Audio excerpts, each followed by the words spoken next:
الله أكبر الله أكبر الله أكبر الله أكبر الله أكبر الله أكبر الله أكبر الله أكبر الله أكبر الله أكبر كبيرا والحمد لله كثيرا وسبحان الله بكرة وأصيلا لا إله إلا الله وحده صدق وعده ونصر عبده وأعز جنده وهزم الأحزاب وحده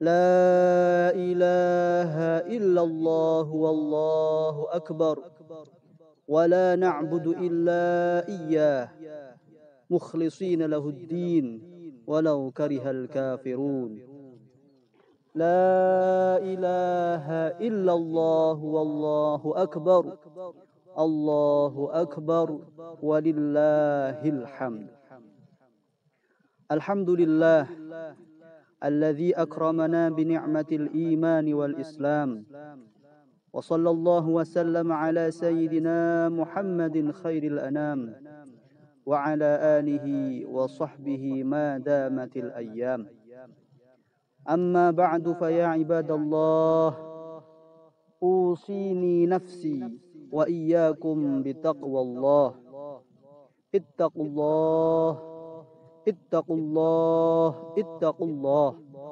فإنها وصية الله وصى بها الأولين والآخرين وقد قال الله تعالى في القرآن الكريم فاتقوا الله ما استطعتم واسمعوا وأطيعوا وأنفقوا خيرا لأنفسكم. Jamaah sholat Aid yang dimuliakan oleh Allah, marilah kita bersama-sama semampu kita tingkatkan ketakwaan kita kepada Allah Ta'ala dengan melaksanakan perintahnya dan meninggalkan larangannya. Salah satu cara bertakwa dan menjadi landasan bagi segenap bentuk ketakwaan adalah dengan bersyukur, berterima kasih, matur nuwun kepada Allah Ta'ala atas segala nikmat yang Ia limpahkan, yang tiada terukur banyaknya, sebagaimana Allah firmankan di dalam Al-Quran, di dalam surat yang paling pendek, di dalam surat yang hanya terdiri dari 3 ayat. A'udzu billahi minasyaitonir rajim. Bismillahirrahmanirrahim. Inna a'tainakal kautsar fasalli li rabbika wanhar inna syani'aka huwal abtar. Inna a'tainakal kautsar. Sesungguhnya kami telah menganugerahkan kepadamu wahai Muhammad Al-Kautsar. Apa itu Al-Kautsar? Ada riwayat yang menyatakan bahwa maksud Al-Kautsar adalah sebuah telaga atau sungai atau danau yang berada di dalam surga yang diperuntukkan bagi Nabi Muhammad dan umat beliau. Penafsiran yang lain menyatakan bahwa yang dimaksud dengan Al-Kautsar adalah anugerah yang sangat banyak dari Allah kepada baginda Nabi Muhammad sallallahu alaihi wasallam berupa anugerah kenabian, anugerah syariat Islam, anugerah mukjizat dan tentu saja anugerah Al-Qur'an yang mengandung petunjuk hidup demi keselamatan di dunia dan di akhirat. Namun anugerah tersebut tidak hanya dinikmati oleh baginda Nabi Muhammad, tetapi juga oleh kita selaku umat beliau. Betapa banyak nikmat yang Allah anugerahkan kepada kita, baik yang kita sadari maupun yang tidak kita sadari. Baik nikmat yang zahir seperti kehidupan, detak jantung yang masih berfungsi, hembusan napas, nikmatnya makanan dan minuman, serta nikmat batin seperti ketenangan, ketentraman, keamanan, dan kemerdekaan yang tak ternilai harganya.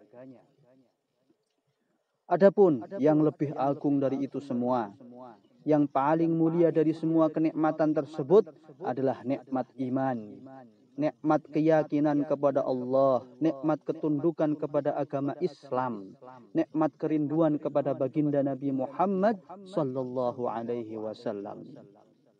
Lalu bagaimana cara kita mensyukuri semua nikmat tersebut? Disebutkan di ayat selanjutnya. Fasalli li rabbika wanhar. Fasalli li rabbika. Maka dirikanlah sholat untuk Tuhanmu. Wujud rasa syukur yang paling nyata adalah dengan melaksanakan sholat. Mensujudkan segenap raga dan jiwa kita. Dan merendahkannya serendah-rendahnya di hadapan Allah yang maha agung lagi maha perkasa. Jangan terkecoh omongan orang yang mengingkari sholat karena berkeyakinan bahwa yang penting hatinya eling. Tidak. Karena yang Allah ciptakan bukan hanya hati kita, bukan hanya jiwa kita, tetapi juga jasad ragawi kita.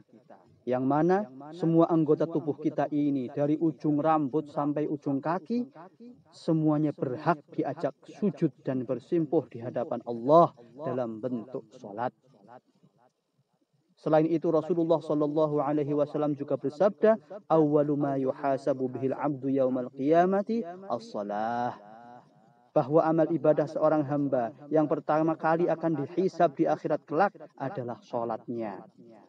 Maka mari perhatikan betul-betul sholat kita. Bagi siapapun yang masih malas dan bolong-bolong sholatnya, mari mulai tambal dan penuhi. Bagi yang masih telat-telat sholatnya, mari mulai latihan mendisiplinkan diri. Bagi yang belum akrab dengan masjid untuk sholat berjamaah, mari mulai akrabi dan sambangi. Akan datang suatu hari ketika panggilan sholat dikumandangkan, mulut kita tak lagi bisa menjawab, kaki kita tak lagi bisa menyambut panggilan itu, tubuh kita sudah terbujur kaku di dalam kubur. Bagi yang merasa sudah komplit sholatnya, mari tingkatkan kualitas sholat kita agar bisa khusyuk atau menambahi dengan sholat-sholat sunnah supaya sholat kita betul-betul membentengi kita dari perbuatan keji dan mungkar. Lalu setelah melaksanakan sholat, mendirikan sholat, Allah perintahkan dalam lanjutan ayat tersebut, fasalli li rabbika wanhar. Wanhar, persembahkanlah. Apa yang dipersembahkan? Yakni hewan sembelihan yang terbaik. Bisa berupa kambing, domba, kerbau, sapi maupun onta, sebagaimana yang akan kita laksanakan pada hari ini. Dengan menyembelih hewan kurban yang terbaik. Dengan niat semata-mata hanya untuk Allah Ta'ala. Tidak seperti orang-orang kafir di masa jahiliyah dahulu yang mempersembahkan hewan sembelihan mereka kepada berhala-berhalanya. Demikian pula kita di zaman ini. Jangan sampai membuat berhala-berhala baru di dalam hati kita. Berkurban agar mendapat status sosial, agar dipuji orang, agar diakui masyarakat, agar dianggap kaya dan seterusnya. Jangan sampai demikian. Mari kita murnikan niat dalam berkorban ini hanya untuk Allah Ta'ala. Al-Qurban lil Qurbah. Ibadah kurban adalah semata-mata untuk mendekatkan diri kepada Allah. Begitupun dengan ibadah-ibadah yang lain.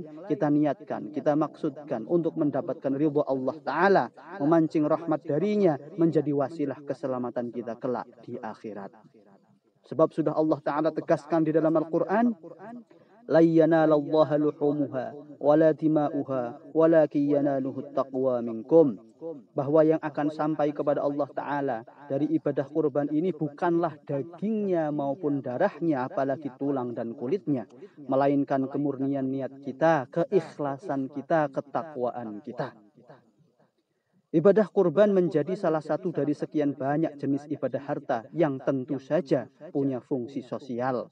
Yakni agar siapapun yang sudah mampu untuk mau menyisihkan sebagian hartanya, agar tidak diperbudak oleh hartanya, agar tidak terlena oleh rasa memiliki atas hartanya, agar bisa bermanfaat pula bagi orang lain, terutama bagi orang-orang yang membutuhkan dan yang kesusahan. Jamaah sholat Id rahimakumullah. Semoga kita semua menjadi hamba-hamba yang pandai bersyukur kepada Allah. Bisa istiqamah menjaga sholat dan dimampukan oleh Allah agar bisa menyisihkan harta untuk bersedekah, untuk berderma, untuk berkorban atau amal-amal sosial yang lain. Sebab itulah pesan utama dari ribuan ayat di dalam kitab suci Al-Quran, yakni bagaimana agar kita bisa menjalin hubungan yang harmonis dengan Allah pencipta kita, serta bagaimana kita menjalin hubungan yang harmonis dengan sesama ciptaan Allah, terutama sesama umat manusia. Kita memohon semoga Allah menerima amal ibadah kita meskipun sangat sedikit. Kita juga memohon semoga Allah mengampuni dosa-dosa dan maksiat kita meskipun sangat banyak. Allahumma maghfiratuka awsa'u min dhunubina wa rahmatuka arja' indana min a'malina. Duhai Allah, sungguh ampunanmu jauh lebih luas daripada dosa-dosa dan maksiat kami. Dan kasih sayangmu jauh lebih bisa kami andalkan daripada amal-amal ibadah kami. Faghfir lana warhamna, ya Allah, maka ampunilah kami, rahmatilah kami, kasihilah kami, ya arhamar rahimin. Aqulu qawli hadza wa astaghfirullah li wa lakum fastaghfiruh innahu huwal ghafurur rahim.